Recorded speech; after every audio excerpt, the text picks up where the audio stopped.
Olá, você que nos acompanha aqui, mais um vídeo do canal Portal OMDN.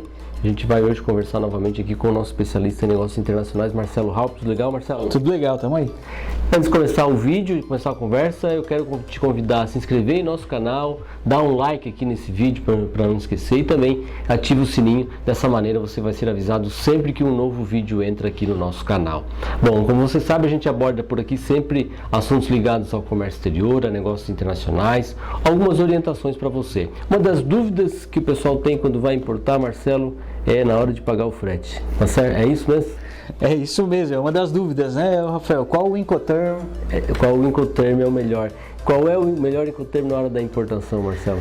Então, a pergunta é bem bacana, Rafael, e a gente precisa analisar que o comércio exterior tem uma logística complexa, né? A cadeia logística tem que ser muito bem tratada. E aí a gente precisa pensar em qual parte dessa cadeia a gente é especialista. Então, não só pela distância geográfica, existe essa complexidade, mas pelas todas as diferenças culturais, diferenças administrativas, diferenças jurídicas que fazem parte do negócio, né? Então, quando a gente contrata, ou quando a gente compra um produto de importação, quando a gente vai importar, quando a gente faz essa compra internacional, o que é melhor? A gente tem o domínio da logística da origem, por exemplo, uma fábrica chinesa que vai levar até o porto, a gente tem o domínio desse deslocamento, desse trânsito interno? Talvez não tanto, né? Então, entregando no porto ali, ou no aeroporto, né, que seja FOB ou um FCA, a gente tem o domínio da logística internacional?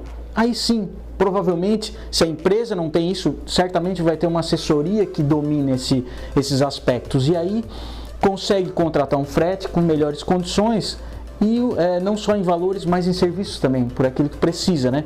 Então eu diria assim, qual o melhor Incoterm para importação? Eu prefiro trabalhar no FOB, porque eu não tenho o domínio da origem como o exportador tem, mas eu tenho o domínio da logística internacional, que aí eu consigo melhores resultados em termos de tanto em valor quanto em serviço. Bom, mas aí a empresa daqui está importando e tem a opção do exportador pagar o frete.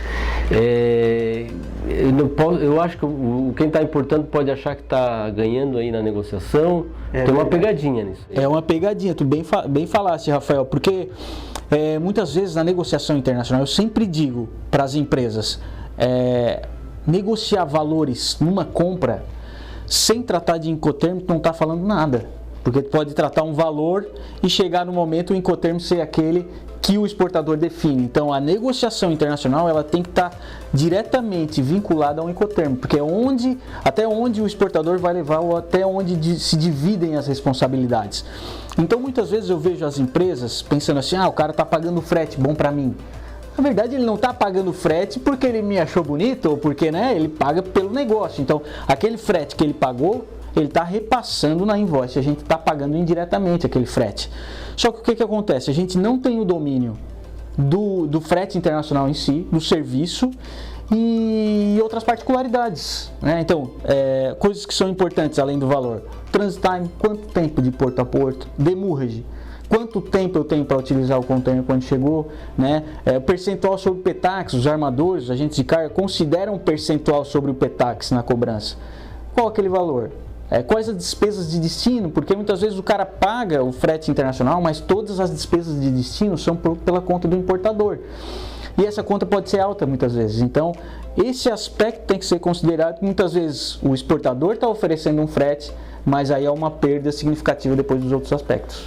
São esses fatores que tu estás elencando aí, né? Essa questão, ao mesmo tempo que quem está importando não tem o domínio lá da área internacional, o exportador também não tem, quando ele sai da China, por exemplo, ele já não tem mais aquele domínio que eu poderia ter com os meus parceiros que eu utilizo aqui no Brasil. Exato, exatamente isso. Não existe o domínio e muitas vezes nem a preocupação. Embarquei simplesmente e foi, né? Então existem preocupações de como chegar, existem preocupações em qual local chegar, porque às vezes para um exportador o Brasil é Santos. E não, a gente precisa de um porto direcionado. No caso de Santa Catarina, a gente tem 5 portos, e precisa ser direcionado para cá para poder usufruir do benefício fiscal, por exemplo. Então, essas preocupações diante de uma logística bem feita, ela tem que acontecer. Então, quando tratarmos assim de CFR, de CIF mesmo, no CIF tem o agravante ainda do seguro, porque o seguro contratado pelo exportador, ele pode ser prejudicial na hora de um sinistro, porque a gente vai depender de uma seguradora internacional, né? O CPT, o CIP, todos esses, e além desses que vão para frente, todos esses que dependem de um frete contratado na origem, eles podem ser prejudicial pela questão do serviço em si. Muitas vezes a empresa que fica feliz, o cara está pagando o frete, mas não atenta que está perdendo em outros aspectos. Então, se não tem o domínio da logística internacional, conta com uma assessoria que pode orientar nesse sentido para dar um melhor resultado. Acontece disso, de sair da China e vir para um porto que não está próximo de quem comprou? No caso, a gente está em Santa Catarina, gravando esse vídeo, né? Você se referiu aos portos de Santa Catarina. Mas acontece disso de porto chegar lá em Santos, ou no Rio de Janeiro, ou Suape, e não era isso que eu queria, mas o cara, mas é Brasil. Há uma sugestão, assim, o que a gente pega aqui, muitas vezes, sugestões de exportadores para diferentes portos e aeroportos. Claro que a gente filtra aqui e diz, não, esse porto está distante, a gente não pode contar com esse porto, né? Eu não sei se ainda assim tem algum caso, de repente tenha, né? De que algum exportador mandou para um porto qual não era o mais perto do adquirente, do importador. Mas aqui a gente recebe muita sugestão de portos e aeroportos que são distantes em termos geográficos.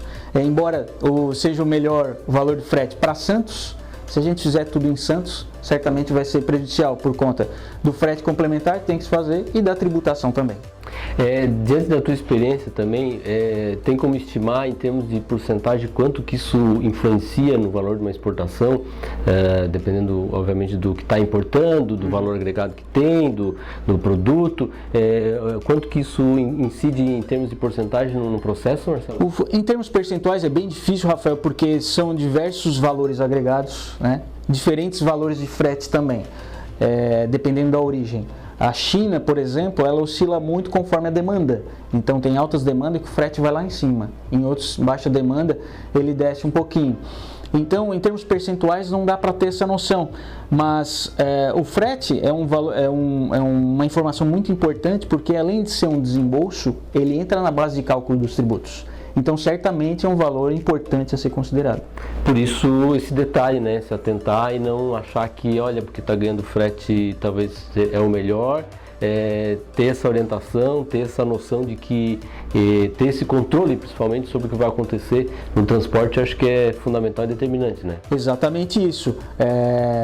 No começo de uma negociação internacional, quando a empresa talvez esteja entrando nesse mundo de negócios, pode ser que ele enfrente essas situações. E aí, sempre considerar toda negociação de valores internacionais tem que considerar o Incoterm.